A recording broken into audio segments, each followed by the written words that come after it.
नमस्कार मित्रांनो, मी प्रीती भाग्यवंत. आराध्या या कथेच्या मागील भागात आपण पाहिलं की समर्थ हा सुखरूप घरी परतलाय. प्रेमाचा विजय झाला. पण मित्रांनो, सुखाच्या या सावलीमध्ये दुःखाचं एक नवीन वादळ शिरणार आहे. असंच आज आपण ह्या 47व्या भागात पाहणार आहोत. तर मित्रांनो, आर्णव आणि नव्या ह्या दोघांच्या आयुष्यामध्ये घडणार आहे एक भीषण अपघात. चला तर मग वेळ न घालवता सुरू करूया आजच्या भागाला. आकाश आणि बाकी सर्वांनी मिळून रात्रीचे जेवण केले आणि त्यानंतर सगळे पुरुष स्टडी रूममध्ये चर्चेसाठी गेले. तिथे आज मिळालेल्या त्या फाईल्सवर खूप सविस्तर चर्चा झाली आणि त्यानंतर अधिराजने समर्थकडे पाहिले आणि अत्यंत गंभीर आवाजात बोलला की मी जाणतो की तू स्वतः अतिशय समजूतदार आहेस, त्यामुळे तुला काही सांगायची गरज नाही. पण तरीही मी तुला सांगतो की तुझा पेशा हा मैत्री आणि दुश्मनीच्या वर आहे आणि तुला तुझ्या प्रत्येक पेशंटवर उपचार करावेच लागतील, पण तो कोणीही का असेना. आणि तू उपचारात तुझे 100% दिले पाहिजेत, समजले ना तुला? आणि त्याची ही बातमी ऐकून समर्थाने होकारार्थी मान हलवली. तेव्हा आदिराज म्हणाला, आता चला हे सगळं सोडून देऊ, जे होईल ते पाहिलं जाईल. तसंही आपण जोपर्यंत समोरचा आपल्यावर वार करत नाही तोपर्यंत आपण त्यावर वार करणार नाही. आपल्याला फक्त आपल्या माणसाच्या सुरक्षिततेची काळजी घ्यायची आहे. तेव्हा आकाशने त्याच्याकडे पाहिले आणि म्हणाले, हो भाऊ, तू बरोबर बोलतोयस. म्हणूनच ही चिंता आता आपण सोडून देऊया. बाकी गोष्टी वेळेवर सोडू. आणि त्यानंतर सगळ्यांनी गप्पा मारल्या आणि मग सगळे विश्रांतीसाठी निघून गेले. आकाश जेव्हा आपल्या खोलीत आला तेव्हा आज तिथे आयुष नव्हता. त्याने श्रेयाला पाहिले आणि विचारले की आज तो शैतान कुठे आहे. तेव्हा श्रेयाने त्याच्याकडे पाहिले आणि म्हणाली, आज तो आर्णवच्या जवळ झोपायला गेला आहे. आणि आकाशने तिच्याकडे पाहिले तेव्हा ती म्हणाली, त्याने सांगितले की त्याचे डॅडा एकटे आहेत आणि त्यांना त्यांच्या मम्माची आठवण येईल. त्यामुळे जर तो त्यांच्या जवळ झोपला तर डॅडाला मम्माची आठवण येणार नाही. आणि आकाश हसून म्हणाला की हे काय तर्क लावला आहे. मानलो मी त्याला आकाशचे सगळे गुण त्याच्यात येत आहेत. तेव्हा श्रेया त्याच्याकडे पाहू लागली आणि तो तिच्याजवळ बसून म्हणाला, तुला माहीत आहे का, जेव्हा आकाश लहान होता तेव्हा तो नेहमी असेच विचार तर्क लावत असायचा. आणि श्रेया त्याची गोष्ट ऐकून हसली आणि मग तिने आकाशला विचारले, तुमचा आजचा दिवस कसा होता. तेव्हा आकाशने तिला पाहिले आणि म्हणाला, आजचा दिवस खूप चांगला होता. तुला माहीत आहे का, तब्बल 4.5 वर्षानंतर मी आज माझ्या कॅबिनमध्ये गेलो आणि ते आजसुद्धा अगदी तसेच होते. आकाशने किंवा कोणीही त्या कॅबिनमध्ये अजिबात बदल केला नाही. त्या कॅबिनच्या बाहेर आजही CEO आकाश रॉय याची नामपट्टी लागलेली आहे. आणि श्रेया हे ऐकून स्मित हास्य करू लागली, कारण ती ही आधीपासूनच जाणून होती. आदिराज जेव्हा नव्हता आणि आकाश कंपनी सांभाळायच्या स्थितीत नव्हता तेव्हा तिने आणि रणजितने ती कंपनी सावरली होती. ती अनेकदा त्या कंपनीच्या दरवाजाकडे पाहायची आणि विचार करायची, त्या दोन्ही भावांमध्ये खरोखरच किती प्रेम असेल की धाकटा भाऊ मोठ्या भावाच्या गेल्यानंतरही त्याच्या वस्तू किती जपून ठेवतो. आणि श्रेयाला अशी हरवलेले पाहून आदिराज म्हणाला, काय झाले, कुठे हरवलीस. तेव्हा श्रेयाने त्याच्याकडे पाहिले आणि म्हणाली, काही नाही, बस असेच काहीतरी विचार करत होते. तेव्हा आकाश म्हणाला, मी फ्रेश होऊन येतो. आणि श्रेयाने आपली मान हलवली आणि आदिराज फ्रेश व्हायला निघून गेला. आणि श्रेयाने बेड ठीक केला आणि उशी नीट करू लागली. आणि थोड्या वेळाने आदिराज फ्रेश होऊन आला आणि श्रेयाला धरून म्हणाला, तुला आता झोप येते का. तेव्हा श्रेयाने मान फिरून त्याच्याकडे पाहिले आणि म्हणाली की का, तुम्हाला झोपायचे नाही का. तेव्हा त्याच्या प्रश्नावर आदिराजने नकारार्थी मान हलवली आणि म्हटले, नाही, आता नेहमी झोपायचे, बस थोडा वेळ शांतपणे तुझ्यासोबत तुझ्या मिठीत बसायचे आहे. आणि श्रेयाच्या ओठावर हास्य उमलले. तेव्हा आदिराजने तिला झटक्यात उचलले आणि बाल्कनीच्या दिशेने गेला आणि तो तिला उचलून तिथे असलेल्या सोफ्यावर बसला. आणि श्रेयाने त्याच्याकडे पाहिले तेव्हा आदिराजने तिला कमरेतून घट्ट धरून तिला स्वतःच्या जवळ खेचले आणि म्हणाला, या दिवसात मला अजिबात वेळ मिळाला नाही तुझ्यासोबत बसायचा आणि तुझ्याशी गप्पा मारायचा. आणि श्रेयाने त्याच्या गालावर हात ठेवून प्रेमाने म्हटले, मला माहीत आहे तुम्ही खूप व्यस्त होतात आणि खूप चिंतेतही होतात, पण काही हरकत नाही, कारण मी सुद्धा जाणते की मी तुमच्या आयुष्यात काय आहे. आणि अधिराजने स्मित हास्य करत तिच्या कपाळावर एक प्रेमळ किस केला आणि श्रेया हसली आणि दोघे काही वेळेस त्या शांत चांदण्या रात्रीत एकमेकांच्या मिठीत बसून राहिले. श्रेयाला केव्हा झोप लागली हे तिला कळलेच नाही आणि अधिराजने तिला पाहिले आणि तिला उचलून आत आणले आणि बेडवर झोपवले आणि तिला स्वतःच्या मिठीत घेऊन झोपला. इकडे आकाश आयुषला स्वतःवर घेऊन झोपला होता, पण गोलू झोपण्याच्या मनस्थितीत नव्हता. तो तिच्यासोबत आपल्या गप्पा मारत होता आणि त्याच्या गप्पावर आकाशच्या ओठावर हास्य येत होते. आणि गोलूने आकाशकडे पाहिले आणि म्हणाला, डॅडा, आरू मला भाई कधी म्हणेल?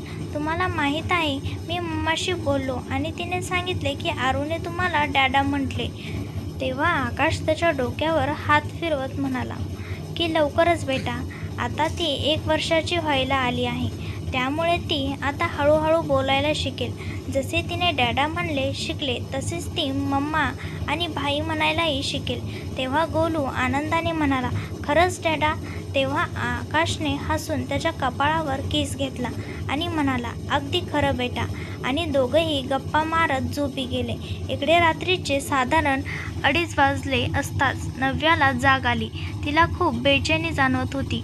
ती उठली आणि वॉशरूममध्ये गेली आणि तिने तोंडावर थंड पाण्याचे हबके मारले, पण तिची बेचैनी कमी होत नव्हती. आणि तिने चेहरा पुसला आणि हळूहळू परत खोलीच्या दिशेने निघाली आणि अचानक तिचे पाय कार्पेटमध्ये अडकला आणि ती तोंडावर जमिनीवर पडली आणि त्याच क्षणी तिच्या पोटात एक तीव्र वेदना झाली आणि ती ओरडली आणि तिची किकाळी ऐकून तेजसला जाग आली.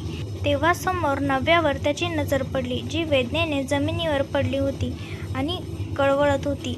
आणि तिचा एक हात तिच्या पोटावर होता आणि तिच्या पायाजवळ रक्ताचा थारोळा होता.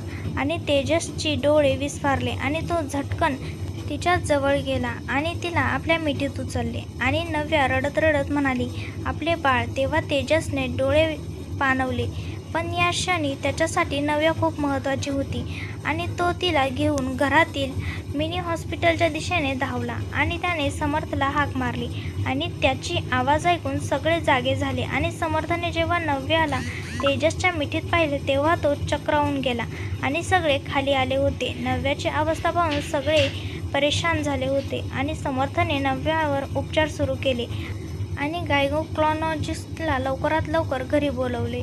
पण त्याला कळून चुकले होते की तेजस आणि नव्याचे बाळ आता राहिले नाही आणि त्याच्या डोळ्यातही थोडे पाणी आले.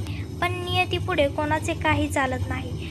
तिची प्रेग्नन्सी असून 3रा महिना सुरू झाला नाही आणि या अपघाताने सगळं काही हिरावून घेतलं. आणि डॉक्टर काही थोड्या वेळात आल्या आणि त्यांनी नव्यावर उपचार केले आणि बाहेर येऊन सगळ्यांकडे पाहून म्हणाल्या, मला माफ करा, पण या अपघातात तिने आपले बाळ गमावले आहे. पोटावर पडल्याने तिचे मिसकॅरेज झाले आहे. आणि तेजसच्या डोळ्यातून अश्रू वाहू लागली आणि नव्या रडत तेजसच्या छातीशी लागली आणि श्रेयाने चेही डोळे पाणवले. आणि या क्षणी नव्या काय अनुभवत असेल हे ती समजू शकत होती, कारण एक वेळी तिनेही स्वतःचे बाळ गमावले होते. आणि घरात जणू भयानक शांतता पसरली होती. जिथे कधी आनंदाचे आणि हास्याचे आवाज घुमत होते तिथे एक क्षणात सगळं शांत झाले होते. पण म्हणतात ना की सुख आणि दुःख येत जाणे हेच जीवन आहे. ना नेहमी आनंद राहतो, ना नेहमी दुःख आणि वेदना राहते. तेव्हा आकाशने तेजसकडे पाहिले, जो नव्याच्या मिठीत रडत होता. आणि तो त्यांच्या जवळ गेला आणि त्याच्या खांद्यावर हात ठेवून त्याला समजावत हळू म्हणाला की तू जर आत्ता तुटलास तर नव्याला कोण सांभाळणार? तेव्हा तेजसने त्याच्याकडे पाहिले आणि छातीशी लागून म्हणाला, दादा, असे का झाले माझे बाळ? आणि आकाशने पाणवलेल्या डोळ्यांनी त्याच्याकडे डोळे कुरवळून पाहिले आणि म्हणाला, स्वतःला सावर छोट्या. तू जर असा तुटला तर नव्याला कोण सांभाळेल? तिला हिंमत तुला द्यायची आहे. तिच्याकडे जा आणि लक्षात ठेव, जे गेले ते गेले, पण जी आहे ती तुझी प्रायोरिटी आहे, म्हणून तिला सांभाळ आणि जा तिच्याकडे. आणि आकाशचे बोलणे ऐकून तेजस त्याच्यापासून वेगळा झाला आणि आपले डोळे पुसून म्हणाला, तुम्ही अगदी बरोबर बोललात, तिची जबाबदारी मलाच घ्यायची आहे. आणि हे बोलून तो आत गेला. आणि जेव्हा तो आत गेला तेव्हा नव्या डोळे मिटून पडली होती आणि डोळ्याच्या आडात अश्रू होते आणि त्याने हळूच जाऊन तिचे डोळे कुरवळले आणि प्रेमाने हाक मारली, नव्या. तेव्हा नव्याने हळूच डोळे उघडले आणि तिच्या पाणवलेल्या साचलेले अश्रू वाहू लागले आणि ती रडत रडत म्हणाली, आपले बाळ तेजस, मी कशी आई आहे, माझ्या बाळालाही सांभाळू शकले नाही आणि ते मला सोडून गेले. तेव्हा तेजसने तिला आपल्या छातीशी धरले आणि नव्याला अशा अवस्थेत पाहून त्याचे हृदय किती ड्यामध्ये तुटले असेल हे कुणालाच कळत नव्हते आणि तेजसने तिच्या डोक्यावरून हात फिरवला आणि म्हटले, काही हरकत नाही, स्वतःला सांभाळ. कदाचित आपल्या नशिबात आई बाबा होण्याचे सुख नव्हते, कदाचित कोणाला तरी त्याची गरज होती. तू अशी हार मानू शकत नाहीस नव्या. जर तू तुटलीस तर मीही तुटून जाईल. मी तुला सांभाळू शकतो, पण तुलाही मला सांभाळावे लागेल ना. मी मानतो की ही वेदना खूप खोल आहे, पण ती सहन करून एकमेकांचा आधार बनून आपल्यालाच राहायचे आहे. आणि नव्याने त्याला आपल्या भरलेल्या डोळ्यांनी पाहिले आणि तेजसच्या डोळ्यात तिच्यासाठी आलेले प्रेम आणि काळजी स्पष्ट दिसत होती. आणि नव्या पुन्हा एकदा त्याच्या छातीशी लागली आणि तेजसने तिला स्वतःच्या मिठीत घट्ट धरले, जणू तो तिला जगापासून लपवून ठेवू इच्छित होता. आणि आकाशने युवराजकडे पाहून म्हटले, सगळेजण आराम करा, तेजस नव्यासोबत आहे, तो तिला सांभाळून घेईल. आणि आकाशने मान हलवली आणि सगळ्यांकडे पाहिले आणि मग सगळे आपापल्या खोलीत निघून गेले. आणि श्रेया खोलीत जाताच ढसाढसा रडू लागली. अधिराजने तिला पाहिले आणि तिला आपल्या छातीशी धरले आणि श्रेया रडत रडत म्हणाली की का मुलीच्या आयुष्यात हे दुःख का देव लिहितो. ती या काळातून जात आहे हे कोणीच समजू शकत नाही. एक बाळाचे तिच्यापासून वेगळे होण्याचे दुःखही कोणी समजू शकत नाही. तेव्हा अधिराजने तिच्या डोक्यावरून हात फिरवत म्हटले, शांत हो, सगळे ठीक होईल. आणि श्रेया त्याच्या छातीला लागून म्हणाली, नाही, काही ठीक होणार नाही. कितीही वेळ का उलटेना तरी ही वेदना तिच्या हृदयात नेहमी राहील की तिने तिचे बाळ गमावले आहे. आणि अधिराज आता गप्प राहिला, कारण तो तिला काय बोलणार. कितीही तर्क दिला, कितीही हिंमत दिली तरी सत्य हे होतेच की ती वेदना कोणीही मिटवू शकत नव्हता. आणि ही रात्र सगळ्यांच्याच डोळ्यात होती आणि पुढच्या दिवशी सकाळी शांतता पसरलेली होती. सगळेजण गप्पच होते, काय बोलावे आणि काय नाही कोणाला समजत नव्हते. सगळ्यांनी नकोशा मनाने नाश्ता केला आणि आपल्या कामासाठी निघाले. आणि श्रेया नव्याच्या खोलीच्या दिशेने निघून गेली आणि तेजस आज घरीच होता. आणि यावेळी तो नव्याच्या जवळ बसला होता आणि तिला नाश्ता भरवत होता. आणि नव्यानं बोलता खात होती. भरलेली ती कितीही वेदनेने होती तरीही तिला हे माहीत होते की जो व्यक्ती तिच्या समोर बसला होता तोही तेवढ्याच वेदना अनुभवत होता, भलेही तो दाखवू किंवा व्यक्त करू शकत नव्हता. आणि म्हणूनच तिला त्याला आणखीन दुखवायचे नव्हते. आणि ती हळू तेजसचा हात धरून पाणवलेल्या डोळ्यांनी म्हणाली, मला माफ कर तेजस, मी सांभाळू शकले नाही, मी आपल्या बाळाला सांभाळू शकले नाही. काश मी रात्री तुम्हाला उठवले असते तर हे सगळं घडले नसते. आणि तेजस तिच्या ओठावर बोट ठेवून हळूच म्हणाला, आता त्याबद्दल काहीच बोलू नकोस, जे गेले ते गेले, म्हणून त्या गोष्टी विसरून जा. आणि जरी त्याने सांगितले होते की ती विसरून जा तरीही दोघेही माहीत होतं की ते हे विसरू शकत नव्हते, ते कधीच त्या गोष्टी विसरू शकत नव्हते. आणि तेजसने तिला नाश्ता भरवला आणि मग तिला औषधं दिले आणि नव्या औषधं घेतली. तेव्हा तेजसने तिच्या कपाळावर किस घेत म्हटले की थोडा आराम कर आणि हिंमत ठेव. आणि नव्याने त्याच्याकडे पाहिले आणि हलकेच हसली. आणि दरवाजावर उभी असलेली श्रेयाने जेव्हा त्या दोघांना पाहिले तेव्हा ती हळूच हसली आणि परत निघून गेली. इकडे सिंगापूरमध्ये आराध्याची टीम आपल्या मेहनतीला लागली होती आणि संध्याकाळी कॉम्पिटिशनचा पहिला राऊंड होणार होता आणि सगळ्यांचे कॉस्ट्यूम येऊन गेले होते. आणि आराध्याने आकाशची गोष्ट केली होती, पण आकाशने तिला घरी जे काही झाले त्याबद्दल काहीच सांगितले नव्हते. आणि तिला शुभेच्छा देऊन कामाचा बहाणा करून फोन कट केला, कारण त्याला माहीत होते की आराध्या तिचे डोळे वाचून सर्व समजून जाईल. आणि या क्षणी त्याला अजिबात नको होते की आराध्याला कोणतीही अडचण व्हावी. आणि म्हणूनच त्याने सर्वांना काही तिच्यापासून लपवायला सांगितले. आणि आराध्या आता आपल्या टीमला कॉस्ट्यूमसह रिहर्सल करताना पाहत होती. आणि हा डान्स शो त्या सगळ्यांचे स्वप्न होता. आणि जर या कॉम्पिटिशनमध्ये टिकून राहिले तर अजून न जाणे किती संधी मिळाल्या असत्या. म्हणूनच सगळे जीव तोडून तयारी करत होते आणि तेजस आरूला उचलून तिच्यासोबत खेळत होता आणि आरूसुद्धा त्याच्यासोबत मस्तीत बिझी होती आणि आराध्याने तिला पाहिले तेव्हा ती हसली आणि परत आपल्या टीमसोबत कामाला लागली. आणि संध्याकाळी वेळेवर सगळे कॉम्पिटिशन व्हेन्यूवर पोहोचले होते आणि कॉम्पिटिशन सुरू होण्यास अजून अर्धा तास शिल्लक होता आणि सगळेजण तिथे बसले होते आणि परफॉर्मन्सबद्दल विचार करत होते आणि आराध्याने सगळ्यांना तयार व्हायला सांगितले आणि सगळेजण रेडी होऊन लागले आणि कॉम्पिटिशन सुरू झाले आणि होस्टने सगळ्यांचे स्वागत केले आणि हजारोच्या संख्येने तिथे असलेले लोक टॅलेंट शोमध्ये रिअल टॅलेंटची पारख करायला आलेले होते आणि कॉम्पिटिशन सुरू झाले आणि हळूहळू परफॉर्मन्स सुरू झाले आणि एकूण 10 टीमने क्वालिफाय केले होते आणि या राऊंडमध्ये पोहोचले होते. यापैकी एक टीम आराध्याची होती आणि 6 परफॉर्मन्स होऊन गेले होते आणि 7वा नंबर आराध्याच्या टीमचा होता आणि आराध्याने त्या सगळ्यांकडे पाहिले आणि म्हणाली, लक्षात ठेवा, हार जीत महत्त्वाची नाही, आपण किती प्रयत्न केले हे महत्त्वाचे आहे. आपले बेस्ट द्या, शुभेच्छा. आणि सगळ्यांनी एकसाथ थँक्यू मॅम म्हटले आणि इकडे होस्टने ऑडियन्सकडे पाहून म्हटले, तर प्रेक्षकांनो, तुम्ही पुढच्या परफॉर्मन्ससाठी उत्सुक आहात का? हा सवाल ऐकून पूर्ण ऑडियन्सने एकसाथ ह्युटिंग करायला सुरुवात केली. तेव्हा होस्ट पुढे म्हणाला, तर प्लीज स्वागत करा टीम इंडिया फ्रीडम क्रूचे.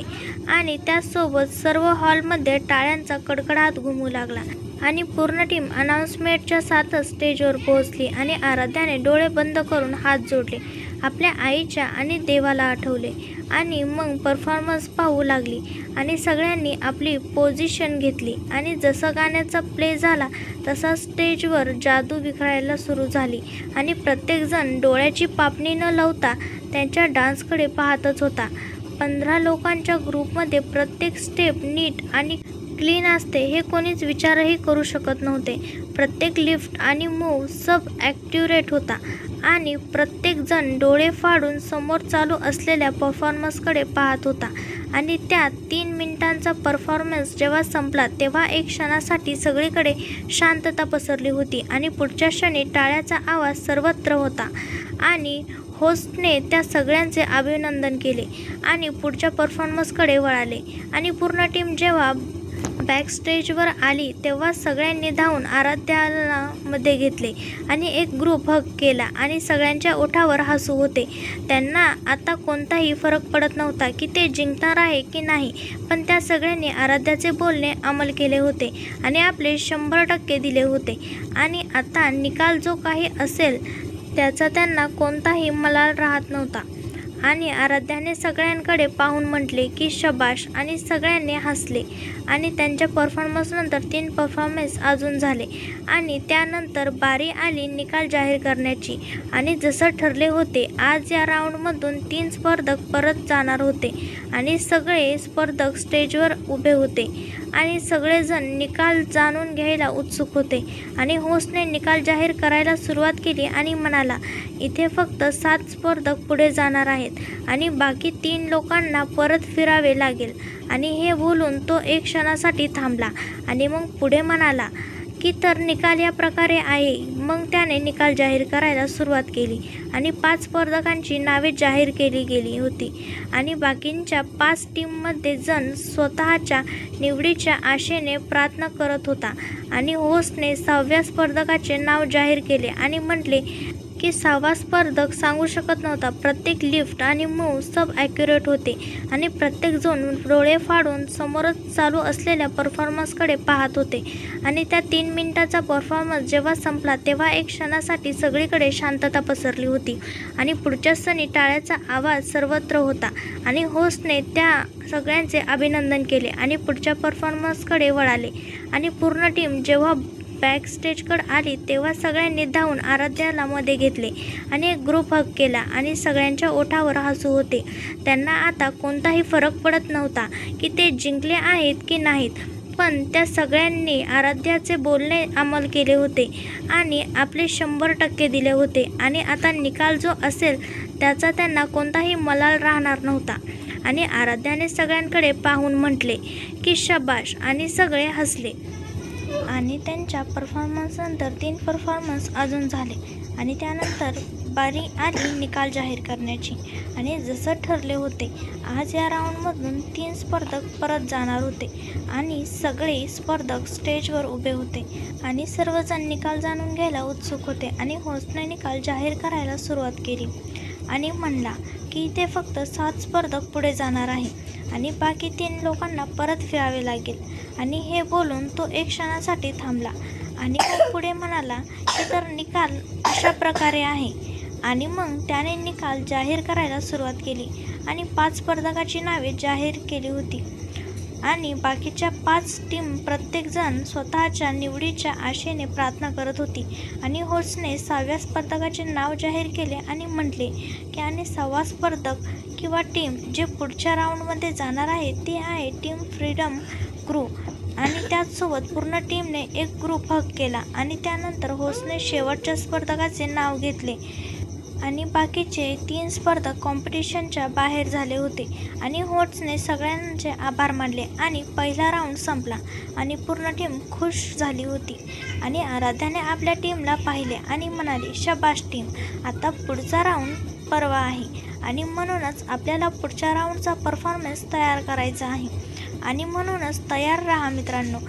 आणि सगळ्यांनी एक साथ वोटिंग केली आणि मग सगळे परत घरी आले आणि आराध्या खूपच खुश होती. आणि सर्वांच्या टॅलेंट शो जिंकल्यानंतर जी तिने स्वतःची ओळख बनवली होती ती खरंच कौतुकास्पद होती.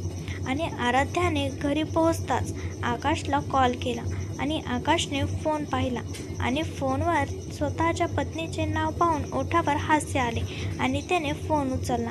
आणि आराध्या उत्साहाने म्हणाली, आम्ही सेकंड राऊंडसाठी क्वालिफाय झालो आहोत. आकाशने हसून म्हटले, अभिनंदन बायको. आणि त्याच्या शांत आवाजात लपलेली ही हलकीशी उदासी यावेळी आराध्यापासून लपली नाही आणि ती हळूच म्हणाली, आकाश तुम्ही ठीक आहात ना? काय झाले आहे? तुम्ही परेशान आहात? तेव्हा आकाशने तिचे बोलणे ऐकून म्हटले, मी परेशान नाही आहे, बस रात्री नीट झोपू शकलो नाही म्हणून थोडे डोकेदुखी होत आहे. तेव्हा आराध्याने तिचे बोलणे ऐकले पण काही बोलली नाही आणि थोड्या वेळाने म्हणाली, तुम्हाला माहीत आहे ना की तुम्ही माझ्याशी खोटे बोलू शकत नाही, तर मग का प्रयत्न करत आहात? खरे नाही सांगायचे तर नका सांगू, पण खोटे बोलायचा प्रयत्न करू नका, कारण तुम्ही नीट बोलू शकत नाही आणि मला कळून जाते. आणि आकाश एका क्षणासाठी गप्प झाला आणि मग तो विषय बदलत म्हणाला, माझी एंजल कुठे आहे? ती काय करत आहे? तेव्हा आराध्या समजली होती की तो विषय बदलण्याचा प्रयत्न करत आहे, पण ती हे सुद्धा माहिती होती की तो तिला सांगणार नाही, मग तो काहीही करो. आणि म्हणूनच तिने सुद्धा ती गोष्ट सोडून दिली आणि आकाशच्या बोलण्याचे उत्तर देत म्हणाली की ती रिया आणि बाकी टीमच्या सोबत आहे आणि त्यांच्यासोबत तिचे खूप चांगले बनू लागले आहे आता. आणि आकाश हलकेच हसून दिला. तेव्हा आराध्या हळूच म्हणाली, इतके तर जाणते की गोष्ट मोठी आहे म्हणूनच तुम्ही मला सांगू इच्छित नाही आणि मी तुमच्यावर जबरदस्ती करणारही नाही, पण तरीही तुमच्या त्रासावर माझाही हक्क आहे हे लक्षात ठेवा. तेव्हा आकाशने तिचे बोलणे ऐकले तेव्हा शांतपणे म्हणाला, जाणतो पण आता योग्य वेळ नाही आहे, जेव्हा मी तुम्हाला सांगू शकेल तुम्ही जेव्हा परत याल तेव्हा मी सांगून देईल. इतका भरोसा तर तुम्ही माझ्यावर करू शकतात ना? आणि आराध्याने हसून म्हटले, तुमच्यावर मला स्वतःपेक्षा जास्त भरोसा आहे हे तुम्हाला माहीत आहे. आणि आकाश हसून दिला आणि म्हणाला, ठीक आहे, आता थोडा आराम करा, आपण नंतर बोलूया. आणि आराध्याने हसून त्याला बाय म्हटले आणि स्वतःची काळजी घ्यायला सांगून फोन ठेवला. आणि ती फ्रेश झाली आणि बाहेर हॉलमध्ये आली आणि तिची नजर हॉलमध्ये सगळ्या लोकांवर पडली आणि ती पाहतच राहिली आणि सगळेजण आरूसोबत खेळत होती. कधी कोणी तिला पिगी बँकची सवारी करून घेत होता तर कधी कोणी तिच्यासाठी घोडा बनत होता. आणि आरू त्या सगळ्यांसोबत हसून खेळत होती आणि आराध्या तिला पाहून हसली. आणि ती 17 लोके जे मोठे होते, पण एका छोट्या मुलीसोबत सगळे लहान मुले बनले होते. आणि टीम मेंबरपैकी एक मुलगी आराध्याला पाहून म्हणाली, मॅम, तुम्ही आता जेव्हा कधी स्टुडिओला याल तर आरूलाही सोबत घेऊन याल. ही किती गोड आहे. आणि तिचे बोलणे ऐकून सगळे टीम मेंबर्स आराध्याला पाहू लागले आणि होकारार्थी मान हलवू लागले. तेव्हा आराध्याने त्यांना पाहिले आणि म्हणले, हो, म्हणजे तुम्ही सगळे डान्स सोडून तिच्यासोबत खेळण्यात बिझी व्हाल. आणि तिचे बोलणे ऐकून सगळ्यांनी दात दाखवले. आणि आराध्याने पुन्हा त्यांना पाहून म्हटले, चला आता सगळे जेवणासाठी. मला आरूसाठी पण दलिया बनवायचा आहे. आणि सगळेजण आरूसोबत डायनिंग एरियाच्या दिशेने निघून गेले. आणि आराध्या झटकन किचनमध्ये जाऊन आरूसाठी दलिया बनवू लागली. आणि तिने दलिया बनवून आरूला भरवले. आणि सगळेजण जेवण करून झोपायला गेले. आणि इकडे इंडियामध्ये रॉय मेन्शनमध्ये आकाश जेव्हा घरी आला तेव्हा त्याला तेजस त्याच्या खोलीतून निघताना दिसला. आणि त्याने तेजसला पाहिले आणि त्याच्या दिशेने जात म्हणाला, कसा आहेस तू? तू आणि नव्या कशी आहे? तेव्हा अर्णवने त्याच्याकडे पाहिले आणि म्हणाला, ठीक आहे. आणि नव्या पण तिथे भलेही या क्षणी कितीही वेदनेत असेल, पण ती माझ्यासमोर स्वतःला मजबूत बनवत आहे. आणि आकाश त्याच्याकडे पाहू लागला. तेव्हा अर्णव पुढे म्हणाला की काय करू दादा, समजतं नाही मला. तिची वेदना मी असूनही कमी करू शकत नाही. आणि आकाशने त्याच्या खांद्यावर हात ठेवला आणि म्हणाला, चिंता करू नकोस, बस तिला तुझे प्रेम दे आणि तुझे प्रेम तिच्या प्रत्येक वेदनेची औषधी बनेल.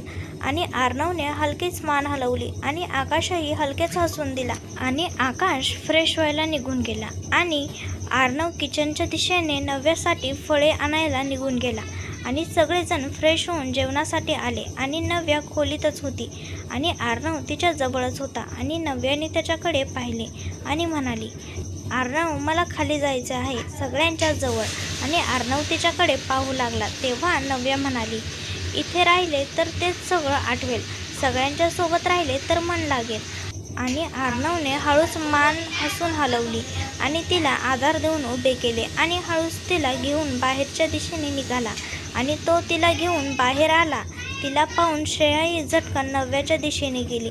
आणि तिने नव्याला एक साईडने पकडले आणि अर्णवसोबत तिला घेऊन टेबलच्या जवळ आली. आणि नव्याने तिच्यासाठी खुर्ची ओढली. आणि अर्णवने तिला हळूच खुर्चीवर बसवले. आणि बाकी सगळेही बसले. आणि अर्णव तिच्या जवळ बसला. आणि सगळ्यांनी जेवायला सुरुवात केली. आणि मध्येच थोडाफार गप्पाही मारल्या होत्या. आणि नव्याला पाहून श्रेयाच्या स्वतःची वेदना आठवत होती. आणि ती बस हेच विचार करत होती की कालपर्यंत जी मुलगी हसून खेळत राहायची ती आज इतकी शांत होऊन गेली होती. आणि एका क्षणात काय होऊन गेले होते. आणि श्रेया स्वतःला पाहून नव्याला हळूच म्हणाली की काय झाले वहिनी? तेव्हा श्रेयाने हळूच नाही म्हणून मान हलवली, पण तिच्या डोळ्यात पाणी आले होते. आणि नव्याने तिला हळूच म्हटले, वहिनी, नका असे करू ना, ते माझ्या नशिबातच नव्हतं, माझ्यामुळे तुम्ही का दुःखी होत आहात? तेव्हा श्रेयाने स्वतःला सावरत म्हटले, नाही नव्या, असे नाही म्हणायचे, आता नाही तर कधीच नाही यायचं, म्हणून स्वतःला सांभाळ आणि आनंदी राहा. वाईट आठवणी लक्षात नाही ठेवल्या पाहिजेत, उलट नवीन सुंदर आठवणी बनवायच्या आहेत. आणि नव्या तिचे बोलणे ऐकून मनात हसली. आणि सगळ्यांनी जेवण केले. मग थोडा वेळ एकत्र घालून आपापल्या खोलीत निघून गेले. आणि दिवस सरले. आणि आराध्याच्या टीमने सेकंड राऊंडसुद्धा क्वालिफाय केला होता. आणि पूर्ण टीम खूप खुश होती. आणि आता पुढचा राऊंड फायनल राऊंड होता. आणि आराध्या आणि त्यांची टीम आपला पुढचा परफॉर्मन्स कोरिओग्राफी करायला लागल्या होत्या. आणि या दिवसात रियासुद्धा तेजससोबत नॉर्मली गप्पा मारू लागली होती.